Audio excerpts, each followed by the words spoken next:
बड़ी खबर का रुख करते हैं। साध्वी प्रेम बाईसा की संदिग्ध हालत में बहुत मामले में नया अपडेट आया है। सूत्रों से अहम जानकारी मिल रही है। अंतिम पोस्टमार्टम रिपोर्ट पुलिस को सौंपने की सूचना मिल रही है। रिपोर्ट में अस्थमा और सांस रुकने से मृत्यु की आशंका जताई जा रही है। महात्मा गांधी अस्पताल में मेडिकल बोर्ड से पोस्टमार्टम हुआ था। 28 जनवरी को आश्रम में हुई थी साध्वी की संदिग्ध मौत। 29 जनवरी को पिता विरमनाथ ने मामला दर्ज करवाया था। पुलिस ने हर एंगल से जांच की। इंजेक्शन रिएक्शन की भी आशंका थी।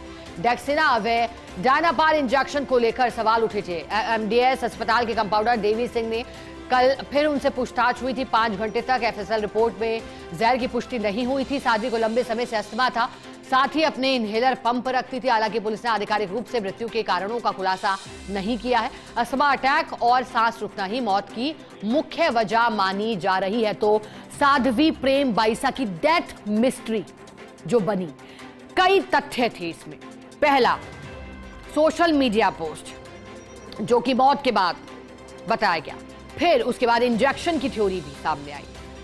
अब ज्यादा जानकारी लेंगे जोधपुर से रीजनल एडिटर राजीव गौड़ हमारे साथ जुड़े हैं। राजीव जी, थ्योरियां कई हैं डेथ मिस्ट्री को लेकर के, क्या अब मिस्ट्री सुलझती हुई दिखाई दे रही है राजीव जी? और अगर सुलझती हुई दिखाई दे रही है तो क्या अहम कड़ी साबित हुई, क्या पोस्टमार्टम ने सब साफ कर दिया है?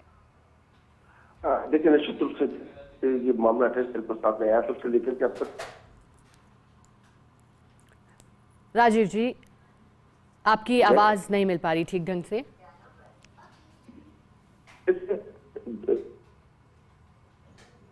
चलिए दोबारा जुड़ने का प्रयास करते हैं। रीजनल एडिटर जोधपुर से राजीव गौड़ जुड़े। राजीव जी, ठीक है, चलिए एक बार फिर जुड़ेंगे उनके साथ और जानकारी उनसे लेंगे। हालांकि फिलहाल जो जानकारी मिल रही है, कहा जा रहा है कि अस्थमा की परेशानी थी जिसमें सांस लेने से संबंधित परेशानी उनको हुई होगी, ये माना जा रहा है। हालांकि अब इंतजार करना होगा, लेकिन कुछ भी कहना जल्दबाजी होगा क्योंकि इंतजार पोस्टमार्टम का हो रहा था। ऐसे में जो एक तरफ मामला दर्ज किया गया था और हर एंगल से, हर पहलू से जांच की जाई थी। तो कल हमने ये भी साफ किया था, जो विसरा में पाया गया था कि जहर जैसी या फिर कोई भी अप्राकृतिक तत्वों की बात नहीं की गई है, अप्राकृतिक मौत की बात भी नहीं की गई थी। तो ऐसा माना जा रहा था कि क्या ये अस्थमा के चलते हो सकता है, क्या सांस रुकने के चलते ऐसी स्थितियां हो सकती, क्योंकि इंजेक्शन भी एक सवालों के घेरे में आ गया था। जोधपुर से रीजनल एडिटर राजीव गौड़ अब हमारे साथ जुड़ चुके हैं। राजीव जी, अब मान सकते हैं पोस्टमार्टम के बाद क्या सब कुछ साफ हो गया है? क्या सब कुछ अब साफ है कि वाकई अप्राकृतिक कुछ भी नहीं था, ये अस्थमा अटैक हो सकता है, सांस रुकना भी? क्या मेडिकल टीम ये कह रही है राजीव जी? देखिए, जिस तरीके से पूरे मामले में जो जांच चली है, जांच चलने के बाद में ये जो परिस्थिति सामने आई है, एलर्जिकल या फिर अस्थमा के कारण, सांस की बीमारी के कारण मौत हो सकती है। एफएसएल ने जो रिपोर्ट दी पुलिस को, वो मेडिकल डिपार्टमेंट को सौंपे गए। वो निष्कर्ष पोस्टमार्टम का जो निकला है उसमें वही सूचना सामने आ रही है कि जिस तरीके से अस्थमा और ये सांस रुकने के कारण उनकी मौत हुई।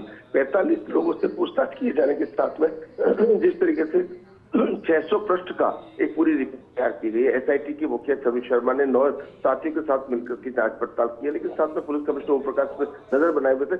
आज खुलासा किए जाने की उम्मीद है। इसी तरीके से कल एक बार और जो पूछताछ के रिएक्शन तो नहीं है इंजेक्शन का, उस पहलू पर भी कल जो देवी सिंह राजपुरोहित है कंपाउंडर, उनसे भी पूछताछ की गई। तो मान करके चलते हैं कि आज साथिक खुलासा हो जाएगा। सूत्र है वो ये बता रहे हैं कि अस्थमा या फिर सांस रुकने के कारण साध्वी प्रेम बाईसा की मौत हुई है। ठीक है राजीव जी, आपका बहुत शुक्रिया साथ जुड़ने के लिए, खबर पर विस्तार से जानकारी के लिए।